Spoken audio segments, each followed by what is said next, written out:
Great. Hello, everyone, and welcome again to one of our sessions. We're so glad that you're here. So, I think if you don't know that, Timbel and I represent Womanico, and you're going to hear I'm at a guest house. Let me just put out a disclaimer. I'm at a guest house in Ishawe in KZN, and there's a bit of a noise in the background. So, if you hear that, just ignore it. And so, we're going through a series with you that Timbel is going to tell you the name of. I forget. And so it really stands for identifying, framing, owning, and changing circumstances. And in this case, we're looking particularly at baggage and it's work baggage. So we all know that we have baggage that we carry around. It's just how life goes. And we thought that during this pandemic, particularly, lots of people have been carrying a lot of baggage, and we thought we'd take you through the series so that we would help you to really manage your mental health, because what we find is a lot more people are starting to have challenges with their mental health, are finding the inability to create boundaries and really center themselves now that the world is completely different. And so with that, welcome. We are at now week, I think it's three which should have been four. But we're going to do two sessions in one. So you're going to get, it's from the IFOC. We're going to do two of them today, and Timber is going to tell you about them, but she's also going to do a recap of what we and what she brings us to today. So welcome once again. Thank you for joining us. We hope that you will learn and grow with us and take on the challenges. We're going to ask you to do some hard work, and so we hope that you'll dive in this moment with us. So Timber, off to you. Good afternoon, friends. As Shay is saying, we are just so happy that you are here with us today. Before we start, let me just do a recap of what we did in our last session. So those who were there or who managed to go into the video would remember that we were looking at the first two parts of our framework, identify it and frame it. And I think it is important for us to understand why it is important to identify and frame the work baggage that we are carrying. So I think one of the big things that we were doing with that is that we really asked you questions to look at the context, to identify the work package itself and your triggers, but also to understand the context in which you find yourself mostly triggered. And the reason why that is important is to help bring to your awareness what is it that is in your backpack that is making you to be triggered. And it is also to understand and isolate the underlying drivers that are behind your triggers, as well as understand the kinds of circumstances, environments, and people that trigger you. And at the end, the reason that the main idea is that it's important for you to better manage your triggers. Once you understand the kind of circumstances, the environments, the kind of people that trigger you, you are better able to manage whatever you are going through. So today we are focusing on owning it and change it. And we want to work with the insights that you have drawn from the work that you have done previously. And again, the idea is to use those insights to help you empty the stuff that is full in your backpack so as to free yourself from that baggage. And the other thing that we'll be looking at today is just working with your own thinking so as to offer you a way forward. So let's start with own it. So the big question that we want to deal with here is, what can I take ownership for in order to help me empty my backpack of work baggage? What can I take ownership for in order to help me empty my backpack of work baggage? So before you worry about why should I, and ask yourself, why should you take ownership of anything that has happened to you? I want you to know that the idea here is not to overburden you with guilt or to make you find fault in yourself. But the idea is to really empower you and to remind you that in whatever thing that you're going through, you have agency. I know that, like when we started with this series with Cher said to me, but Tembela, you also need to take responsibility for what happened to you. And I was like, Why should I take responsibility for my work baggage when it is not me who actually did the things that happened to me? So just to take you there and to help you with that, I have to admit that before I found myself being triggered, I was really trapped. Like if I think about the work where I was before, I was trapped. I believed that it was my responsibility to carry the load that belonged to the organization. And I carried that all on my shoulders. And at that time, I really, forgot to be kind to myself. I know that I know now I could have dealt with things differently. So that's basically what we are trying to get you to do. So if you understand that, and if you would allow me, let me just give you time to reflect on your own trappings. And yeah, so I have a few questions that I would ask you there. The first question is, having seen the traps that trigger you, which of these can you take responsibility for? So if you look at the work that we have done and look at the environment, the context, and all that, I'm sure you've been able to see the traps that have, or the things that trigger you. So which of those can you take responsibility for? Is it possible that perhaps you have become an enabler in your own baggage? It's a difficult question, I know, but it's possible. But can you think a little bit? How have you become an enabler in your own baggage? So, for instance, for me, I believed that I have to carry that load that belonged to the organization, and as a result of that, I took on a lot of work that could have been done by other people. And as I did that, I really filled up and piled up my backpack with a lot of baggage. So how have you, in your case, become an enabler in your own baggage? Are the things perhaps that you have tolerated that you should not have tolerated? Because when you tolerate things, my friend, you pile up your baggage. So I just want to give you time to look at those few questions. Shay, is there anything that I have left out? No, I think that captures it so perfectly. I think one of the things whilst you were speaking, Tambella, that came to my mind is things that you don't say no to, you're saying yes to, and things you're saying yes to, you're saying no to. Whether you're saying it intentionally or not, you're actually doing the opposite of it. And I think sometimes we go through these processes and we're not cognizant of the fact that when we're not thinking about what we're doing and how we're showing up or taking responsibility for that context, that it's where we give away our agency. And I think that you put it so well, that it's not about shame and guilt, really. It's about responsibility. We all have a responsibility to play or to take ownership of in situations. And so I loved that. When you were saying that, I just thought about that. Whatever I'm not saying yes to, I'm actually saying no to.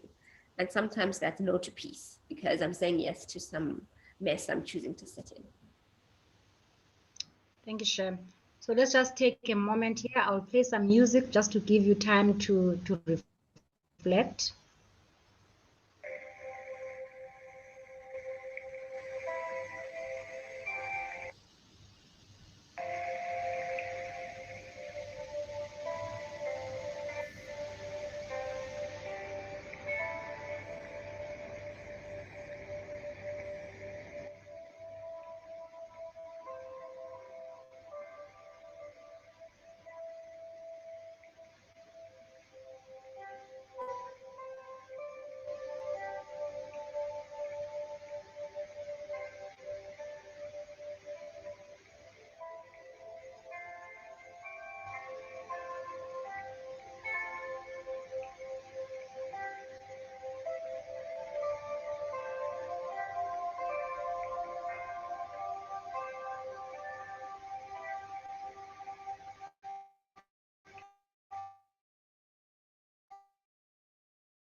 So, Shay, you can take us to the next step.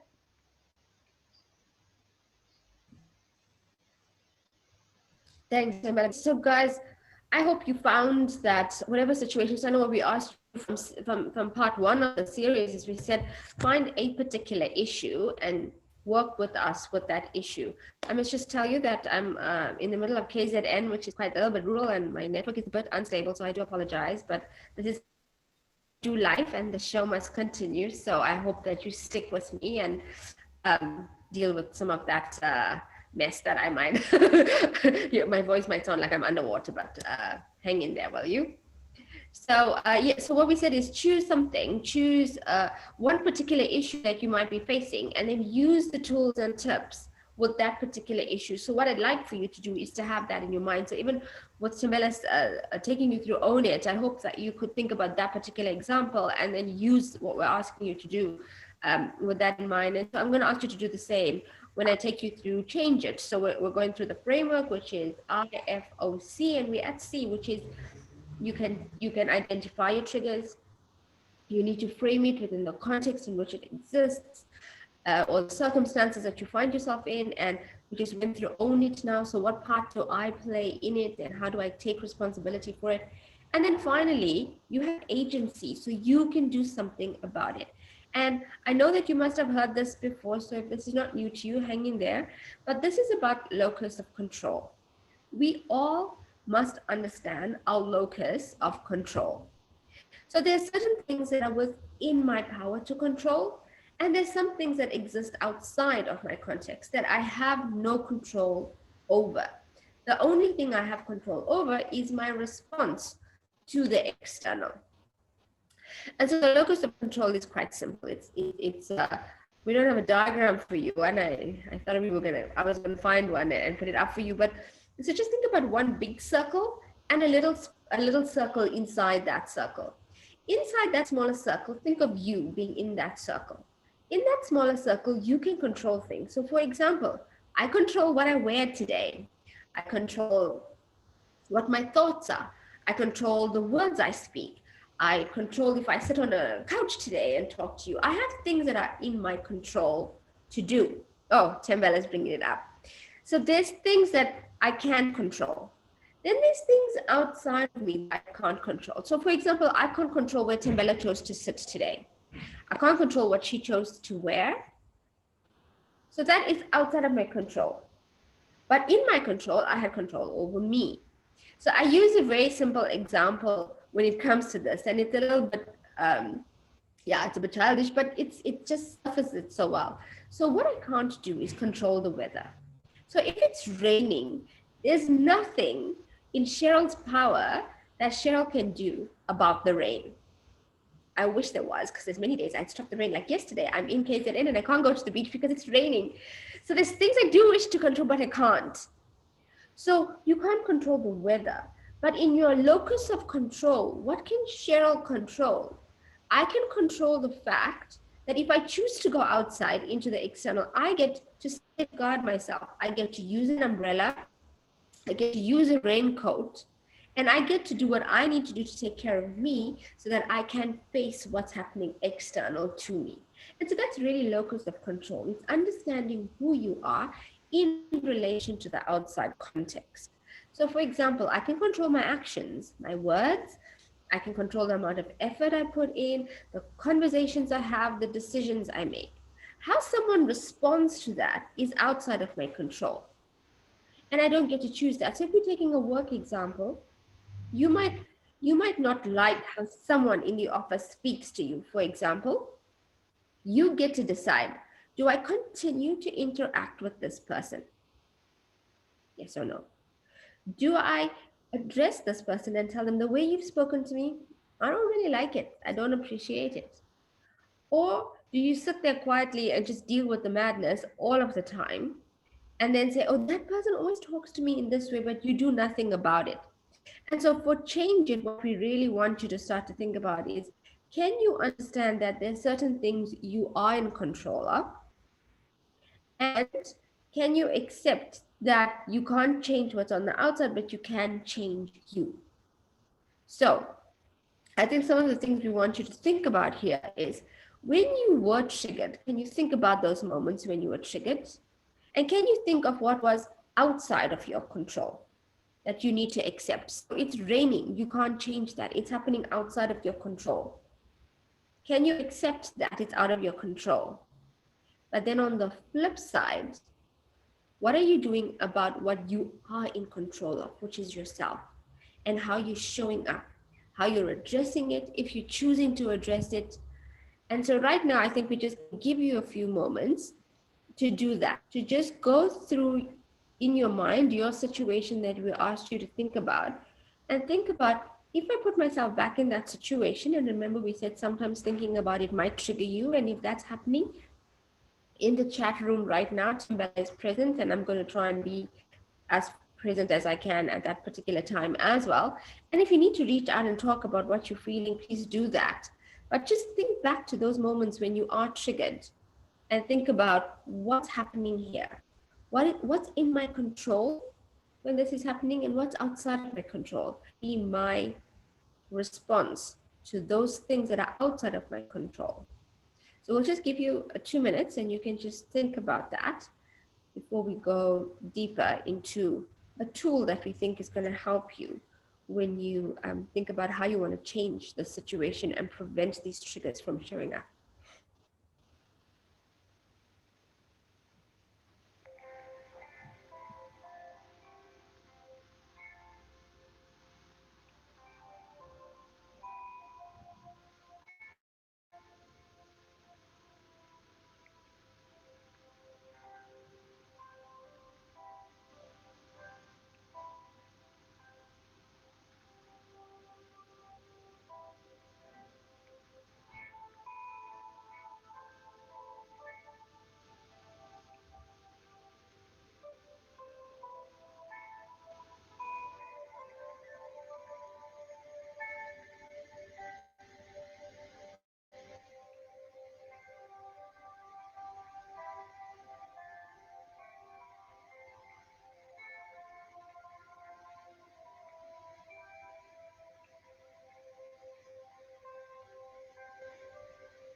Great.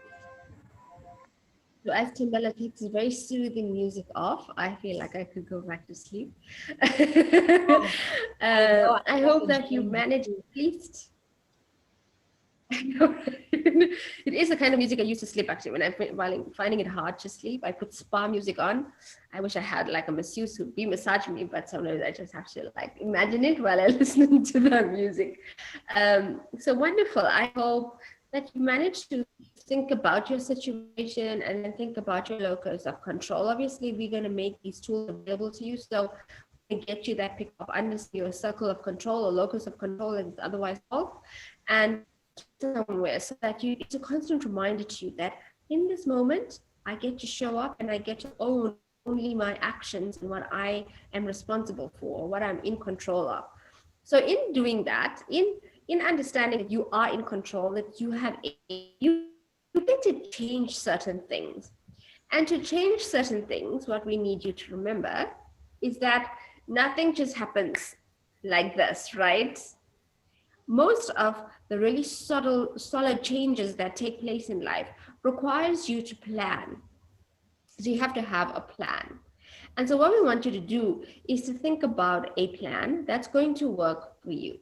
So if you find yourself, for example, in a situation that triggers you, and you know that you can take ownership for certain things, and you know that it's this particular context that I find myself in. So like, let's say public speaking is the thing that causes me to get palpitations and anxiety. You know that each time you show up in that space, you need to have a plan on how you're going to deal with that so you don't get triggered. And what is that plan going to be? So What we're going to do is ask you a number of questions, but I'm going to take you through a very cool framework that Timbal has developed, which is called plan, prepare, and implement. Now, I know it sounds really simple, but it's really a thought process that's going to help you to transition. So, one, have a plan. If you know it's out of your control that you can't skip these conferences to speak at, and you have to attend them, how will you prepare yourself mentally, emotionally, spiritually, if you must, to get yourself into that space and be fully centered, to understand your work, to understand what you need to like fully prepare if it's about speaking, if it's about knowing what your content is? Can you know that really well so that even when you get up onto the stage, you already have that preparation at hand so you're not going to get anxious? And then finally, can you implement it each time? So it's about doing it over and over and getting good at it. So the questions we want you to know is these. What are the needs that you might have neglected? So sometimes you need extra time to prepare, for example, like uh, Timbella and I, we work really well because we both understand each other pretty well. Timbella needs things to be done in a certain way, and I can do things on the last minute. I think that's also sometimes how we work really well. But because I understand her, I also know that I need to be on a call a couple of minutes earlier so that she can feel comfortable with it. With me, you can just say, okay, come, okay, let's start recording and I'll just start talking. But it doesn't work that way for her. But I know who I am and she knows who she is. And because of that, she knows what her needs are. And so it's about her also making sure she has a plan that she's well prepared. And when we get to implementation, she's a lot more comfortable. But if I throw her into my process, then I have the added baggage of one, being able to be fully present, but also make sure that I'm trying to be as supportive to Terrell because I know she's out of her comfort zone. So I think it's about having that awareness, and awareness brings you insight. And I think the question here I'm trying to get you to is, do you have the awareness that you need about what your needs are in order to prevent that trigger, and then show up in a way that is fully prepared so that that trigger is much unlikely for it to happen? The next thing is, what can you empower yourself with? So if you're not good at public speaking, for example, but you need to do it because it's part of your job, what do you do about it? Can you go for a training? Can you ask to be coached? Can you do an online course? Can you stand in front of the mirror and present your content for a few days and get comfortable with seeing yourself and how your expression is? So it's about how you're empowering yourself to show up in that space, whatever. Sometimes I need to have hard conversations with staff, or sometimes maybe someone who's a senior in an organization. And sometimes I do that. I look in the mirror and I kind of practice how I'm going to say it because my face gives me away every time. So I have to watch my facial expressions, or else I could be saying something to someone and have this look like, I don't really want to be here right now. And the best way to start a conversation. So I think it's about, can you do the work? Can you prepare yourself? Plan, prepare, and then implement. And also, what do you want to achieve in the long and short term? So in the short term, you can't escape the situation. So what is going to help you prepare and plan and prepare yourself, so in the short term you can still get going while you're working towards a longer term plan. So I know I'm going over this really quickly, but we all know how to do planning, right? I just think sometimes we forget that we can plan our emotions. We forget that we can plan how we show up in spaces.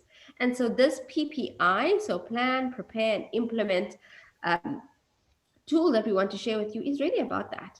And so the other thing I want you to think about is, one, also, how do you negotiate spaces? So how do you change how you can show up in a space? How do you show up with others? How do you negotiate around what your needs are, so that when you are in that space, you know that you've negotiated it so that you feel comfortable for it, that you don't feel like you're forced into something, because that in itself brings you some other emotions that puts us in situations that we don't always show up as our best selves. And then the last thing I want to remind you about is that you have to start new habits and you have to start new practices. So If you've been journeying with us at Women Eco through the pandemic, then you will know that Mellow Mondays is our way of helping you develop some new techniques and tools, and we give you practices that helps you to center yourself. So whether that's learning to breathe, like check your pulse and bring it down by learning to breathe, doing Tai Chi, just doing some like yoga before something, all those are practices that help you center yourself and show up in a space differently. And so there are certain practices you might need to put in place that's going to help you to change how triggers affect you. And so that's what we want you to think about. Think about what is a new practice, a new habit. Let me share mine with you. Mine is so I don't want to say I'm super spiritual, but I have a spiritual relationship with who I refer to God as, which is so I'm a practicing Christian, and so for me, the thing that calms me down is Ephesians 3:20. It's my go-to scripture. So I can feel a panic attack coming, and then I start to say that in my head. Now unto him who is able to do exceedingly abundantly. It's my thing, it's my affirmation, it's my go-to, it's my calming thing. Do you have a practice? Do you have a something that you have a go-to that you can say, okay, if I say this and I believe it with my whole heart, I'm going to get myself into my Zen moment, into my quiet moment, into my calm moment.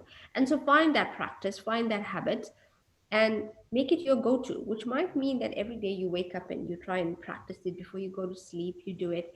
But what we want you to do is to start to put these little things in place because it makes a big difference when it comes to emotional baggage or triggers and makes your shoulders droop a little. So we're trying to help you with that. And finally, before I jump off this call, while I run to another, is to share with you that having somebody outside of your immediate circle who's objective, who's there for you, like their only aim is to help you succeed, is so important. So we all have supporters. We have sisters and moms and brothers and husbands, and we have our little circle of people that we go to. But because they're close to you, they're related to you, because they love you, they're not always objective. Mm. And sometimes they won't call you out on your shit. Sorry. But they just don't, right? Because they're your family and they love you. So having a coach or having a therapist or just an outsider, and hopefully it's someone that's a qualified someone, right? Because you want them to take you through a proper process. And so for us here at Womenica, the one thing we want you to do is, can you tap into a coach? And we have a host of coaches that we can link you up with if you need someone who can have that honest conversation with you, who can accompany you, who can journey with you, and who can help you get to the place that you want to, which is well-being, which is mental health, which is the best version of yourself, so that when you show up, you have the ability to transform a space. And so, with that, I hope that this is going to help you. We're going to make all these tools available to you. So, if you do want any one of it, just do reach out. But please know that when our website is up, our website is a little bit like in the process of being updated. And so, as soon as it is, as soon as it's up, we're gonna have all the tools on it, and you're gonna have these videos to replay. But we're so glad that we could journey with you and give you tools and tips that's going to help you to change and look at situations and then just say, Tambella. I Sometimes I pocket. can't use the name of the framework. I have such a hard time saying it.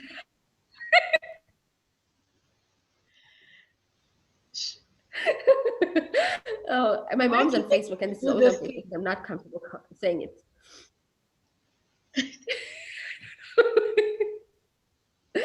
Anyway, with that, I'm going to hand over to Tambella, who's going to bring this to a close and tell you what the next steps are while I jump off and run off to a meeting in the middle of a shower. Take care, friends. It's always such a pleasure to be with you and to journey with you. And I look forward to connecting with you a little bit later on. Tambella, off to you. Thank you, Shan. So I think my last thoughts on this is, firstly, you cannot change the past, but you are in control of your future. You cannot change what has happened to you that has filled up your backpack with trash and baggage. But my friend, you have agency. You are in control of the future. Secondly, I want to remind you, whatever you don't deal with rules you. Whatever you don't deal with rules you. So, with that, I want to encourage you, own your story. It's your story after all, whatever shape it is. Have courage, be gentle with yourself, and find that help if you must. Nobody wants to continue with life carrying a heavy backpack of trash. Bye, my friends. We will be meeting, and we had mentioned previously that we will be going through an intensive course around this. So you can reach out to us if you want to sign up into that, and if you feel like you want to do more work around the work package that you might be carrying. So see you next time. Bye.